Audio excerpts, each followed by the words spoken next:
As promised, we are talking Formula One with thanks to Sky Sports, where you can experience more exclusive live sport than anywhere else, including every F1 race, like the Miami Grand Prix, which is next weekend. And we're joined by quite the grouping. A cabal, really. We have Simon Lazenby. Somebody was making the point outside, you definitely took the golden era of the Heineken Cup and then right at the perfect moment switched over for a golden era of Formula One. So, I don't know, where are you going next? Sticking with this one, I think. Okay, I think we're in the right place at the right time for Formula One. But yeah, I used to love coming over here. I did 10 years of Heineken Cup stuff, and I used to love coming to Dublin. Yeah. And I do think Simon Lazenby should go on to pickleball next. I think the world of pickleball needs Simon Lazenby. Not paddle, tennis for kids. Pickleball. Same. Hold on, you got that wrong. No, paddle's like squash. It's a different ball. Is it? Oh, no. You're talking to a paddle zealot over here, so just be careful. Yeah, are you a big paddle fan? Yeah, you've got to be careful. They're everywhere. You're just not like running in a proper sized court? Something like that, yeah. Last but very much not least, the approval ratings for Bernie Collins online are frightening, by the way. I just had a look this morning. It's like, Bernie Collins, amazing. She's wonderful. She's a Trustpilot 5. Yeah, so... It's because I take out the other ones. Maybe. Analyst on Sky, but before that, various roles in Formula One. Started off with McLaren, engineering background, Fermanagh, Queen's and Belfast, and, finished up in strategy. Most recently, head of strategy at Aston Martin. Thank you very much. Up until 2022, when you decided to park all of that and... join this. Yeah. Interesting. Yeah, it was. It was. So you were Fermanagh. Yeah. Small town. Yeah. That's a long way from head of strategy Aston Martin. Yeah. It is a long way. But it was good. It's good to look back at the journey. It's really interesting. Yeah. And was it at Queen's when you did engineering that you first got the tinkle that this might be a possibility? Yeah, I think when you're a kid, and I speak a lot to schools and stuff now, it's really hard to imagine what work life would be. And in that time, when you seen F1 on TV, you seen the driver, you didn't see all the people that work in the background with it. I think we've got a lot better at projecting a lot more of the roles that are involved in F1. So yeah, it was only sort of midway through my engineering degree that I started to think about motorsport and get into it, and then, got the job at McLaren, and it sort of snowballed from there. Yeah. Really did. So, head of strategy, I presume that's important. Many considerations, like so much information coming at you. Yeah. And so many things to figure out and decide. So, be it track conditions or tyre degradation or pit stops or dealing with drivers, what the other teams are going to do, etc. You've to compute all of that and sit down with everybody and say, this is what we're doing. That's the gist? That's the gist. So no pressure. No pressure. Okay. And if you get the strategy wrong, is it very hard for the team to do well? Yeah, it's like, if you get it wrong, it's one of those things where it's one of the very few jobs that when you make a mistake, it's obvious to everyone like one lap later that you've got it wrong. Okay. And then everyone's looking at you like, wasn't right, was it? And then you have to get off the pit wall and walk through the garage of guys that have been building the car all night going, yeah, that could have been better. Getting rinsed. My bad. Yeah, exactly. Yeah. What is a very common strategic mistake? One that's not necessarily a mistake, although I guess now you would argue the other way on the commentary side, but stopping just one lap before the safety car, that's the one where actually the stop lap was probably correct if the safety car hadn't come out and you don't know what's coming out, but that's the one just going a lap too early. And the other one is thinking that the car behind's not going to undercut you and you've a lap, you can stop a lap later and then they emerge ahead. That's the one. And is it all very data-based, or would you say to the team, I just feel something in my gut? It's largely databased. But some circuits you get a feel for. Some circuits you are making a bit of a gut, depending on who you're racing. Like sometimes you know which is the right lap to stop, but because the team behind you is going to be more aggressive or going to make a mistake or have a slow pit stop or whatever, then sometimes there's bits that are not databased. And I think the ones that are the most difficult is like the wet, dry conditions. They're the ones where sometimes, and I know we laugh at it now, like people putting their hand out on the pit wall, but they're the ones where sometimes you'll feel the wind pick up or it gets a bit colder or a bit darker or whatever, and you sort of like, right, okay, this is going to change quickly. And so why did you leave all that?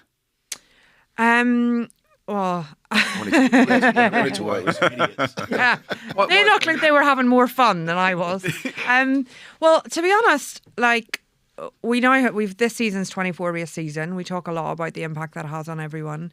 When I was there, it was only a 22 race season, but we've just done one. We've just done a triple header, and when you're doing a triple header as a team, you start the week before doing all the prep work. Your only time off on that 3 weeks is the long haul flight, which is arguably not really time off.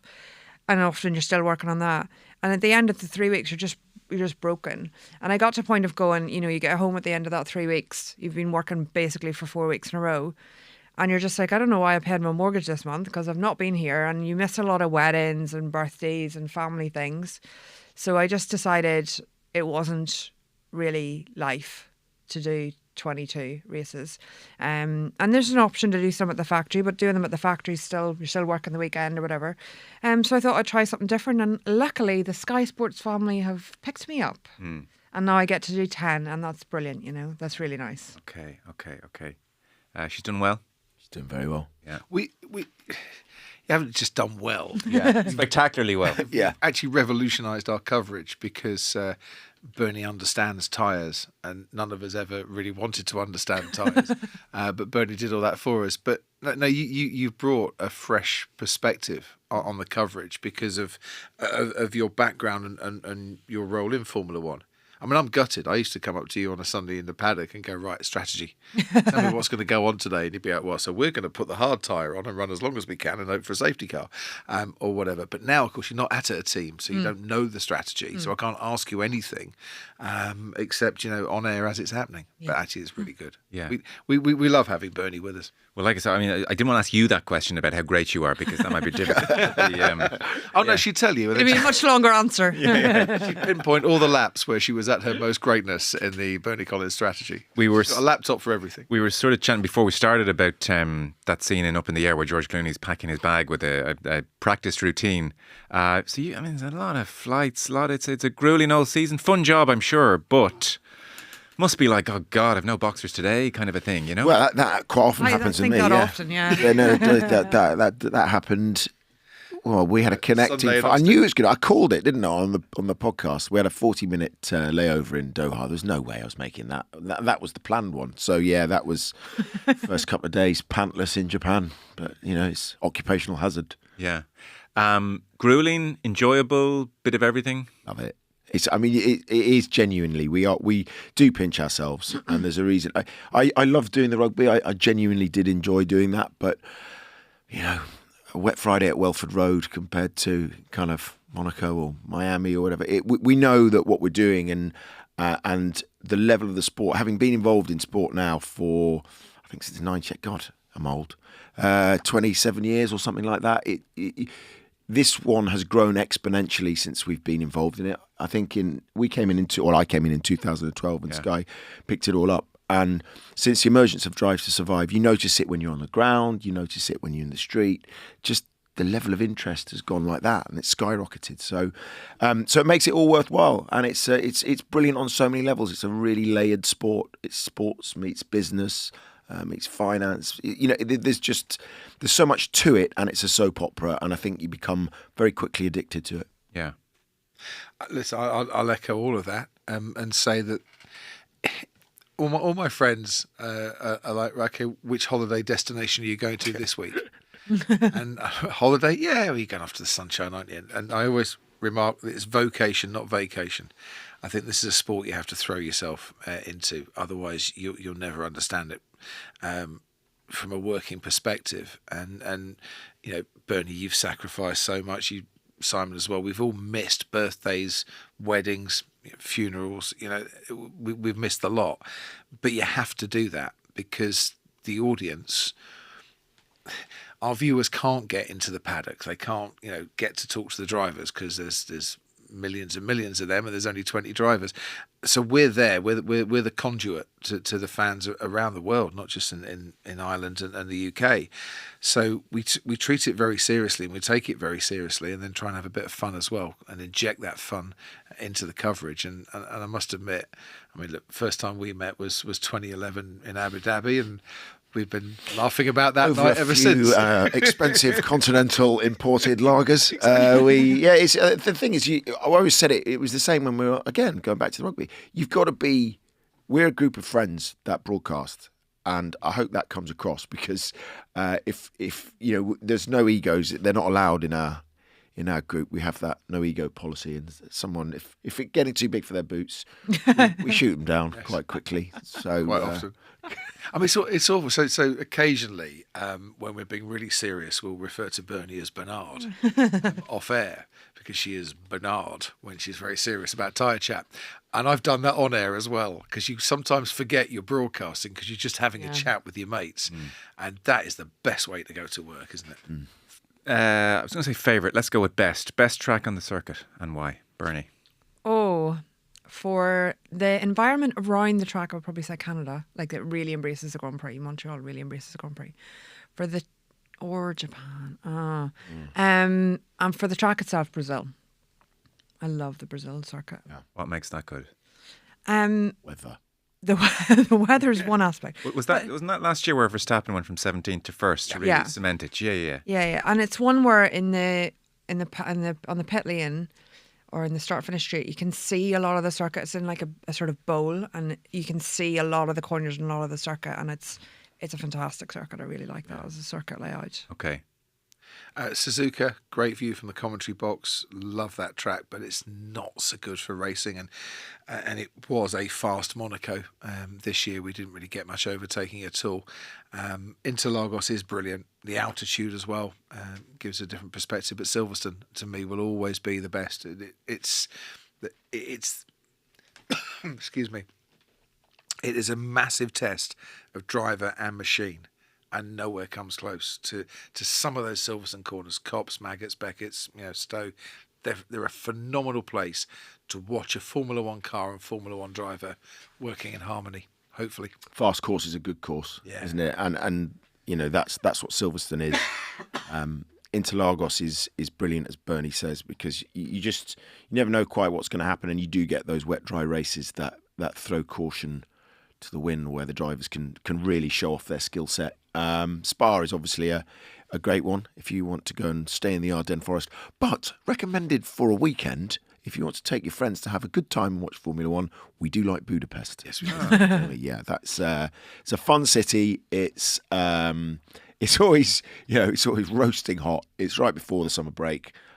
So a few people are demob happy, but it's also it's just a great venue. And Austin as well. Yeah, of the new tracks that have been built, Austin takes inspiration from other circuits, but provides opportunities whereby if you don't get the overtake done at the end of the back straight, the track itself allows you to stay close enough to have a go at the next few corners as well, maybe into turn one.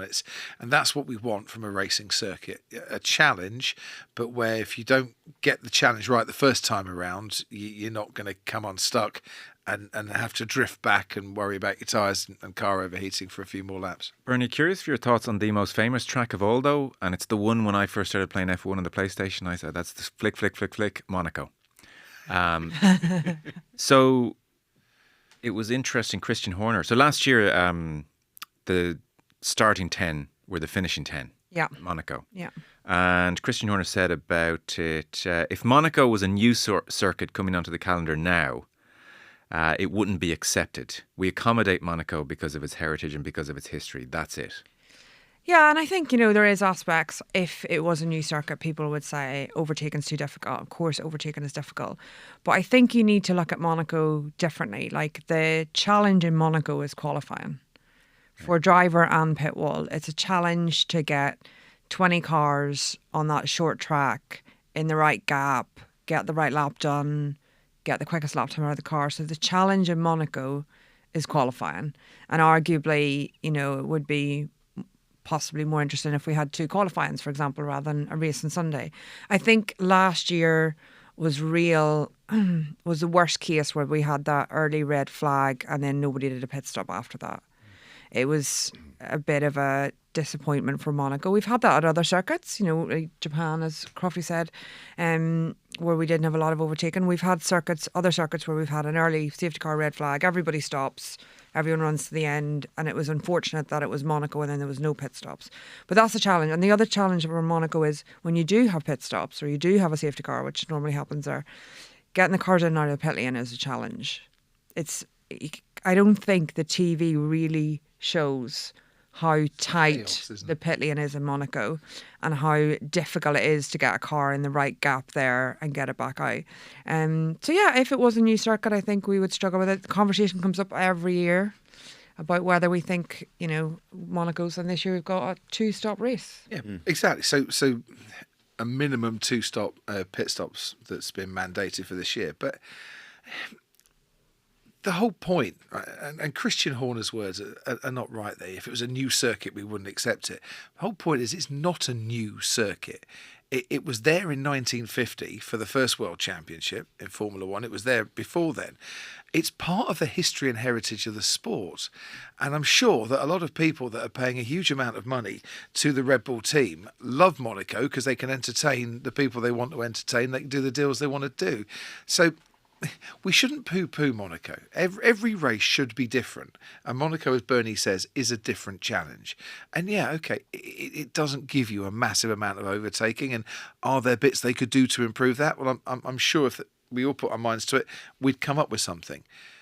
But you run 78 laps around that track, millimetres from an absolute catastrophe for your race at every single stage.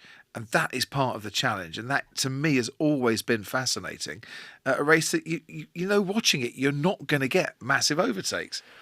No, I mean, also, if you want to see an F1 car at its limit up close, if you sit in that swimming pool section and you watch them go through there and they are millimetres, if not touching the wall, that's Formula One at its finest. And you never, ever see the machinery as tight to a wall as you do around that section as they come through from the bottom of Tabac all the way around to Rascasse. It's just so quick, such quick change of directions. The wall's so close. So yeah, look, I get what Crofty's saying.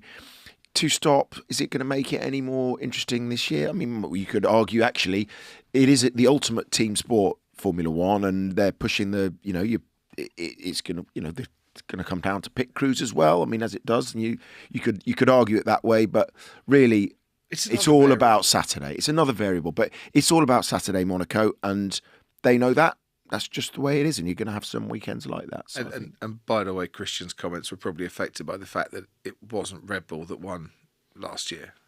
So when you win at Monaco, it's everything. Yeah. And when you lose at Monaco, it's a rubbish race. Yeah. What is life like in the pit area? In Monaco or in general? Arguments? Yeah, I think, and that's probably something that my personality, I struggled with, at least initially, was not arguments, but you're on this pit wall. It's a very intense environment. A lot of opinionated people. You've generally got, I sat in the middle, so you've got a race engineer on one side whose full focus is his driver, a race engineer on the other side whose full focus is his. They're different focuses, and you're in the middle. So, there's often times where voices are raised and opinions are shared. And then I always find that the lads would always just be like, okay, great, they just, that race would finish, they'd leave the pit wall and go and have a pint, and it would be like nothing had happened. And I'd always be like, oh, he shouted at me earlier, or what, and still be thinking about it in my mind, And it took me a while to realise that was part of my personality, and actually the guys would move on pretty quickly. So it's pretty intense. I think that's the same in the garage, with the mechanics. It's very intense. Everyone's very focused on what they're trying to do. And it's difficult. You've got a lot of voices in your head, either from those people that you're with or the people back in the factory. There's a lot going on. It's a pretty intense environment. And you finish the race. I don't think people really understand that even on the pit wall, you finish the race you're really tired. Like, it takes a lot out of you in terms of you're focusing quite intently for that amount of time. But yeah, I enjoyed it. I enjoyed that adrenaline. I enjoyed the effect. You had a really proper effect on the result. You really influenced what happened in that race. So I did enjoy it, but it's pretty intense, and you need to be pretty strong, I would say. So yeah, and the relationships are. Well, it's weird because you're with it's the same as us traveling. You're with a group of people that you've not chosen to be with. You know, they're not people that you've chosen to spend your life with. Or No, except you have, because you left your job on the Okay, pit wall with- to well, come and okay, choose to be with us. with you lot, I've chose to be with you. But you know, on an engineering team, there's characters, strong characters, that you spend now 24 races with, a week each race, so that's half the year. Breakfast, lunch and dinner, generally with the same group of people, travel together, you know, on your day off if you're by the pool or whatever, that's together, in the office together when you're back at the factory. So you have a lot of different personalities, and there's strengths and weaknesses in that, and of course we need different people for it all to operate. But I used to think it a bit like there's a group of characters that you were working together that you wouldn't necessarily put together if you were building your A team, you know. Okay. Dysfunctional family. Dysfunctional family, yeah. We are. But it's great, you know, and you get to know people's how they tick. Oh, I'd say you do. So last season, Max Verstappen, world champion for a fourth year in a row. McLaren won the constructors' title, and they've obviously started very strongly this season. So Oscar Piastri, 3 wins. He's top of the table. Lando Norris behind him. And then Verstappen, 1 win as well, like Lando Norris is bringing up the rear. I guess, like, I know Red Bull are struggling a touch this year, but let's skip to Verstappen for a second. He's looking at all-time lists here. He's looking at Schumacher and Hamilton on 7. He's currently on 4. And he's a young man.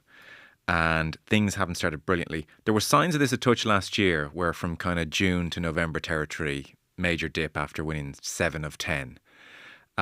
So I am reading reports of infighting at Red Bull amongst the leadership and his camp. I am reading he is not going to tolerate this car for much longer if it doesn't allow him to compete. I'm reading about break clauses whereby if he finishes outside the top 3, he can say sayonara. And his mood is short, spiky at the moment. So what's going on here with Verstappen? Is this about to blow up spectacularly? You have me the easy one. Yeah. You go first. I'll chip in. Look, it's like everything in sport, isn't it? You get all empires crumble. You can look at it whichever way. It happened with Mercedes as we got into this new ground effect era. Manchester City this year. Manchester City although come on, AFC Wimbledon could make the playoffs. My other team, so sorry, I get into that. Trouble is, he now supports 2. I have to because I'm. And I apologise for that. Getting You off should subject never here. support 2 football teams. Well, no, but you know, it's different, isn't it? I grew up a City fan. I'm now bringing my son into AFC as a local club. That's what I'm doing. So it's local. And anyway, look, I digress. Max Verstappen. I think We don't have time for this, Simon. don't have time for the other side You're of my right. brain. Empires crumble. I think the thing with what's gone on, and you know, you can trace it back to the beginning of last season. There have been a number of high-profile exits. Jonathan Wheatley, the sporting director, has gone. Adrian Newey has gone, and there have been others. I think it's quite natural that when you are the team that are on the top, other teams come to poach your best people. And that's happened a little bit with Red Bull. They've poached from other teams too. But I think that Max is of the impression that everything is geared towards 2026. Now, this regulation change, it could prove that big gaps open up between teams as we get into a new set of regulations. Quite often it does happen. So he's hedging his bets as to what the best team is going to be for him next year. We don't know because we don't have the evidence, but you would trust someone like Mercedes to get it right because it's a big engine change and therefore they've got it right in the past. Then you look at Aston Martin. He has worked with... That's my wife. Go away. Sorry about that. Do you want me to answer? You can't. No, we're live. I think the Aston Martin thing will be a lure because of Andy Cowell as well and the dream team that Lawrence Stroll is building. But where's he going to go? I think it's going to be one of those two. Red Bull will do well to keep him. Okay. I think you can trace the struggles that Red Bull are having to the passing of Dietrich Mateschitz. Mm-hmm. And when the founder passed away, there was obviously a battle for control. And you have various factions. And Max, I think, Max is kind of in the middle of a bit of a battle for control here. And Max, I think the money looks after itself. Max wants the success, as you rightly says. You know, I'm sure he would love to be a 7-time world champion, maybe even an 8-time world champion, but he doesn't want to be in this sport forever. He won't be in F1 when he's 40, and he said that himself. Young people often say that, and then they can't quite believe how quickly 40s come around. Yeah, that's a fair point. But the thing about Max, he is stubborn maybe, but he's forthright and he's focused and he has clear goals and a clear direction, and he's had that direction for many, many years. And he has said for a long time, look, when my contract runs out at Red Bull, that's it, you know, I'm going to walk away from the sport. He might stay around for a couple more years if he's close enough to get in that 8. But as Simon hinted, the regulations have Red Bull got better engines for next year. The form guide would say Mercedes should have better engines, and that Red Bull, you know, might be the ones to struggle. But does he want to go to Aston Martin yet? I don't think now's the time to go to Aston Martin. He probably needs to wait a couple of years. Could he take a sabbatical? And is a sabbatical the best way forward? And do you know what? There's a lot of contracts for drivers out at the end of 26, so a sabbatical might be the best way forward for him. Have a kid as well, isn't he? And he's going to become a father at the start of May, and those that have children, that changes your perspective too. But that battle for control of the team, Max is at the centre of it, because he is their prized asset. He is Red Bull's prized asset at the moment. He is doing things that no other driver would do with that car and getting results with it. And if they lose him, then what does that do for the future of Christian Horner as the team boss? What does that do for the overall battle for power? Do Red Bull still want to have a Formula One team if they're not winning races and winning championships? You know, they pour a lot of money into the sport. So, you know, we watch it with interest and we report on a weekly basis where the story seems to change on a weekly basis. A lot of stake on this signature. Yeah. It's interesting, Bernie, that everybody's unequivocal that Verstappen is the best driver. Is that clear as day in analytical terms? On current form. I don't think he's the best driver of all time, but on current form. Yeah, best on the grid now. Because you'd have your fingertips over what makes a great driver when you were head of strategy, obviously. Yeah, I think, you know, it's a common question in terms of how do you rate the cars? Well, you can't really separate the car from the driver. You have to rate the pairing. And if we look at how Max has performed against teammates, for example, then he does stand out as always having by far the upper hand for a lot of his most recent teammates, at least. Maybe not Ricardo at the time that he was there. So yes, he does stand out. And I think one of the things which there will be a number 4 that I do not have to my hand is the fact that, yes, he drives that car much, much quicker than his teammate does. But it's not just that. If we look at Japan, for example, or China, or last weekend, he always gets the best out of the car.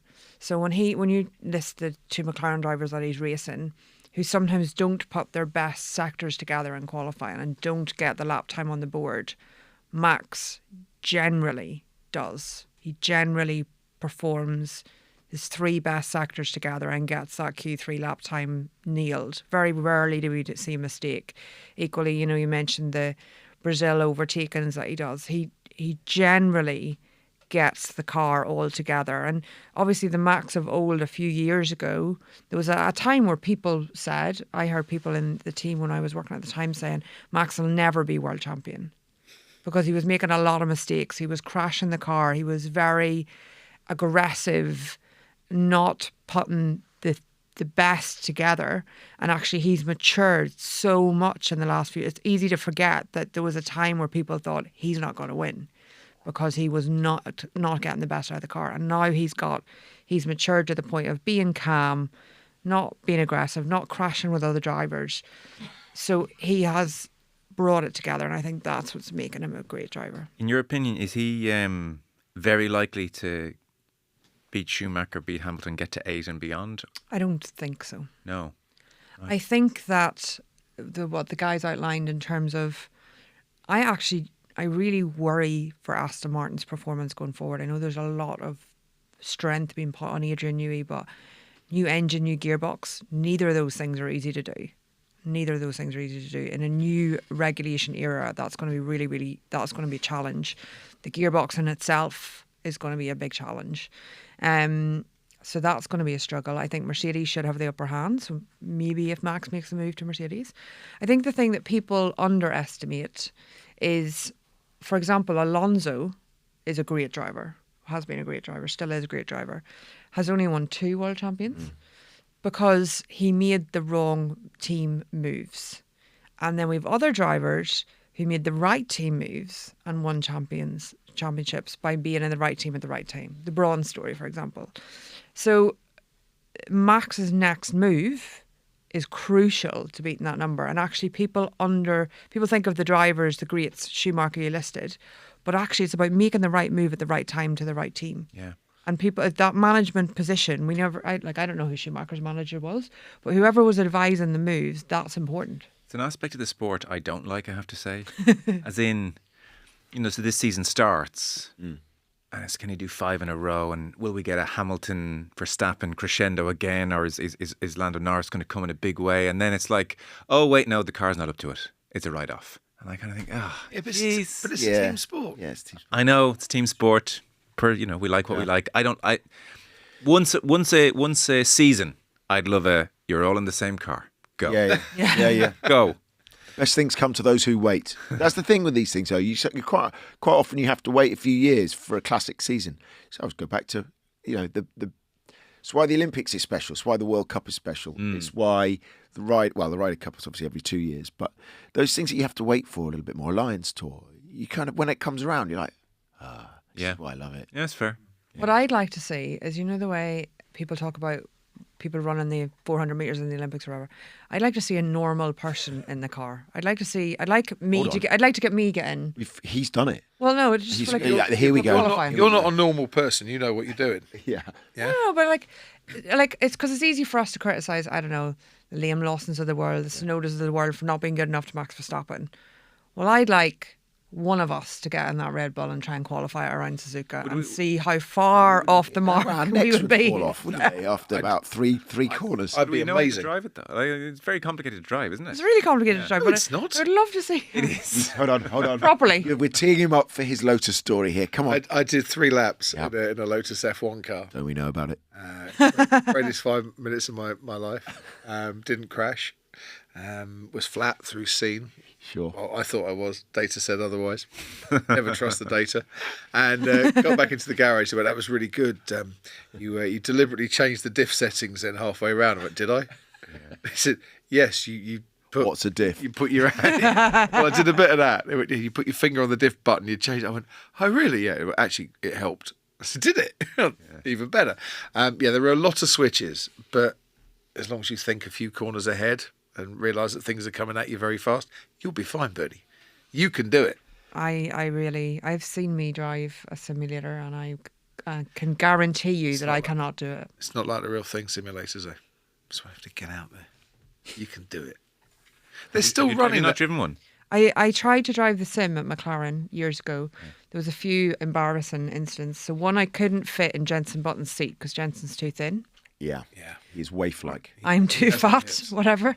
And then it was a time we had to manually deploy ours and my battery kept filling up and I was like, I'm pressing the button. And they were like, yeah, but unfortunately the button only works when you're at full throttle and you've been nowhere near full throttle so far. So. Right. But they're still running that old Lotus, the 2013. Back to the Lotus. I think there's a feature here. Well, Ted had a go. You've had a go. So it's only fair. Ted did I should have a go. Do we know what Ted's times were? They were better than yours, I heard. No.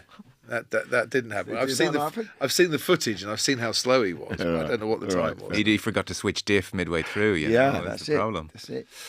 Very finally, they're telling me to wrap, by the way. You guys have to go do stuff somewhere. Join it. Oh no, we can talk for hours. Don't worry. Who is going to win the title this year? Oscar. My money's on Oscar. Oscar? These two, we've just done another one of these, and these two they just keep saying Oscar. Just go with whoever's in the championship lead. Right? I'm going to back Lando to recover from his slight problems that he's having up top at the moment. I think with the car Oscar. with Oscar and with Max, and I think I think the pace is there over Oscar still if he can get his head right. But that's the test. Oscar is clearly mentally tough. Max is the toughest mentally. Right. So if Lando can get that right, I'm going to go with Lando. There's a bit of me that says it's Ash's year, and Oscar against Lando is Australia against England. And in the end, we all know what happens. The Australians win. So it's kind of... Don't write off the Dutch. But don't write off the Dutch when it comes to cricket. They're very good at cricket. No, there's something about Oscar wins and then Australia showing them that they're still way better than we are at Test cricket. Thank you very much. Enjoy Dublin. We will. Doing whatever you're doing around here. Going talking to whoever will talk to you and all that kind of stuff. Keep up the great work in Sky. Glad you're enjoying it. Will you ever go back to the madness? I would. The money's good The money's good. in Formula One. My manager's listening, so the money could be better. You've got a manager? No, Billy, I mean. Oh, that manager. Oh, no, our Sky manager. Sky manager, I yeah. thought you meant you got like a No. proper, Really, like, Billy. get you the £1 million contract. No. I would go back Yeah. if I could do less races. Okay. But I don't think I would give up what I do now. And I think the difficulty was, sorry, you wanted a quick answer. No. The difficulty was that I really enjoyed what I did and I felt I really had effect on the race. And I'm only learning now, the more people on the ground I speak to, actually how much they take from our commentary and presenting of the sport and how much that does mean to people at home. And I probably didn't really fully realise that before. And actually, the more people that you get out and speak to on days like today, the more you realise that we are making a difference to people at home. And actually, there's something in that I probably didn't realise when I was on the pit She's wall. creative now. I'm a creative engineer. now. Don't go. Please don't leave us. Honestly. Yeah. Just go don't. rapidly downhill. You bring a sense of organisation amidst the chaos as well. We love that. And My laptop, and you're my a great, spreadsheets. your laptop, your spreadsheets, and the greatest tourist ever. Well, enjoy Miami. Thank you. That's right. Simon Lazenby, thank you. Thank you. David Croft, thank you. Cheers, Joe. And Bernie Collins, pleasure. Thanks so much. Thank you for having Cheers, us. guys. Thanks very much.